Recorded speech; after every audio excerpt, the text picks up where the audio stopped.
Hi, I'm Jessie, and I work with Lisa Abbott Team. The Liberal Party of Canada has released their federal budget for 2022, and there are a lot of changes. So we're going to break down the changes they want to make to real estate, how they're going to affect the overall market, and talk about how this impacts you as a buyer or a seller.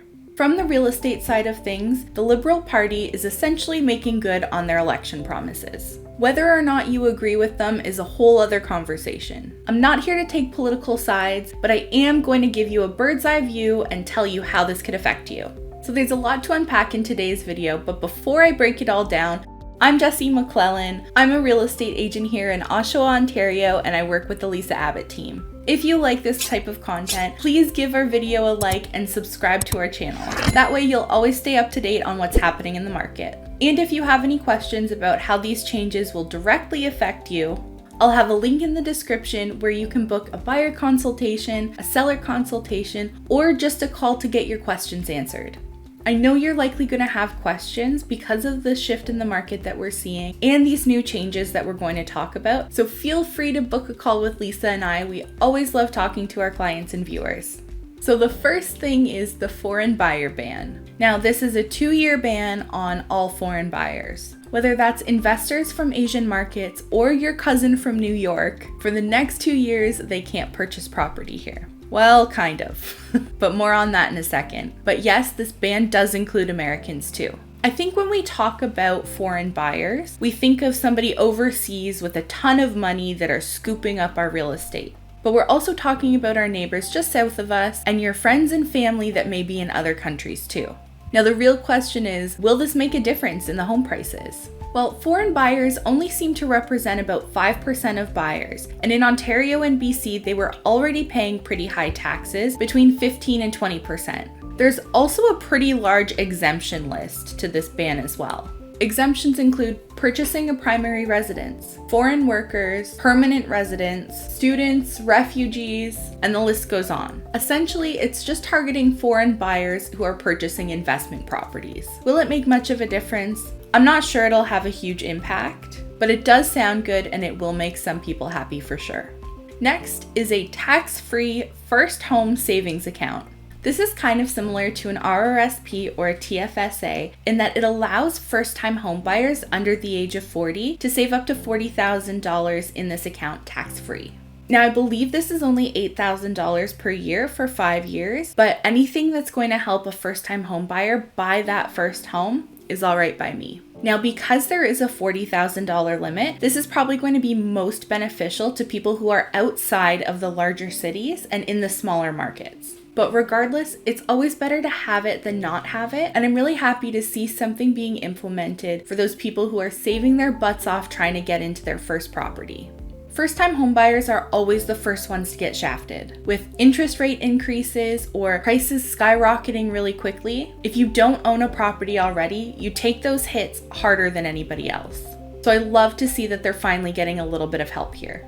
Let's move on to the Homebuyer's Bill of Rights. The Homebuyer Bill of Rights will include a ban on blind bidding, a right to a home inspection, transparency on past sold prices and title searches, and a publicly accessible beneficial ownership registry. It is important to note here, though, that the federal government cannot decide how the province deals with real estate. It will be up to the provinces to agree to take on any of those changes if they decide to do so in the future. But I think the main point that everybody is talking about is the ban on blind bidding. I think the ban on blind bidding is one of those scenarios where the headline sounds great, but the actual story may be a little bit different. What I mean by this is the intention of the ban on blind bidding would be to allow more transparency and slow down massive increase in prices like we've seen over the last year.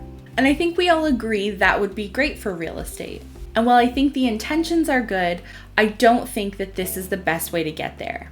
Here's what I mean. Now, this ban would supposedly stop the situations where you have a bunch of offers that come in around the same price, and then you have another offer that comes in, say, $150,000 more than the rest of the offers. And when that offer is accepted, it ultimately raises the prices in that neighborhood and will leave a lot of people priced out of that area. Now, while I think yes, this would be good to prevent, as someone who's helped my fair share of sellers over these past couple of years, I can tell you it happens less often than you would think. What's actually more common, and I see this from a selling perspective and in working with our buyer clients as well, is that usually there are a couple offers that are towards the top of the pack. And after the home has sold and the sold price has been posted, you get people, either the other offers or a buyer client or whoever, coming back and saying, well, I wish I would have known it was only going to go that much because I would have outbid that. And that's where my concern comes in with the ban on blind bidding. Have you ever thought about why eBay does an open auction rather than a silent auction? Because when people place their offer and then they see that somebody's outbid them by say $5 or whatever it is, they make an emotional decision and continue to bid it up. And other markets like Australia that have put a ban on blind bidding in place didn't end up seeing what they were hoping for with the prices. Those are my thoughts, but I would love to hear your thoughts on that too. I think we all want the same thing, which is a more balanced market. It's just what's going to be the right path to get us there. Now we move on to the speculation tax.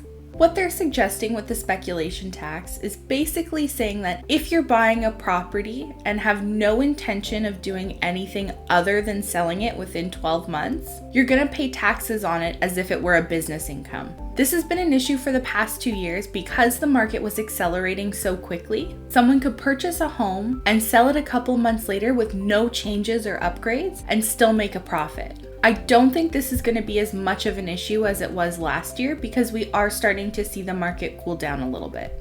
But I do think it's good to prevent people from buying and then immediately selling again, with no changes and making a profit for essentially doing nothing. This is going to be good for people who are planning to move in and live there, as it'll give them less competition and a better chance to buy those homes. Now, there are going to be some people that may disagree with this tax, and that's people who buy homes in poor condition and renovate them into a livable quality home to then sell again and do so within a 12-month period. People may have different thoughts on that process, but a lot of buyers don't have $80,000 to $100,000 in cash to make major renovations and take on large risks when buying a property that needs major work. So that's where these renovators come in, and they turn a poor condition home into something that's livable for a family. And ultimately they add supply to the market. Forcing them to hold property to avoid taxes could put restrictions on supply again, but I'm not convinced that they make up a huge portion of the market, so I really don't think it's going to make a large impact on prices either way. Also, like the foreign buyer ban, there are several exemptions, including death, birth of a child, new job, and the list goes on. The other really interesting thing about the speculation tax is that they're also targeting assignment sales. This is targeting people who are scooping up pre-construction sales, then selling the assignments to try and make a quick buck before the building or home is even built. The idea is that it doesn't help the industry and it doesn't add to the supply or benefit anybody but the guy trying to make a quick buck for doing nothing.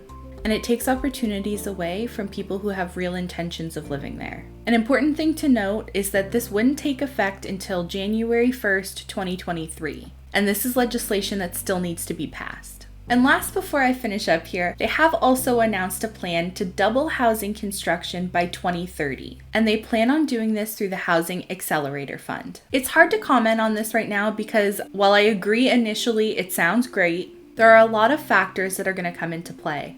And it's really whether or not this unfolds like they plan it to. This fund does include $4 billion in incentives over 5 years to help municipalities in accelerating residential development. So hopefully it speeds up the process of getting permits and approvals to build more housing. And their goal is to create 100,000 units within 5 years. Like I said, I think this plan sounds great. Let's just see and hope that it plays out great too. I think we all agree here we want to see some change for the better. We want to see our friends and our kids be able to buy homes in the future, and ultimately, a more balanced market is better for everybody. I hope you found this helpful, and if you want to talk more about this with me, click the link in the description and book a call. I'd love to talk with you more about these changes and the market in general. Please subscribe to our channel if you haven't already. Thank you so much for sticking around until the end. Hope you have a great one.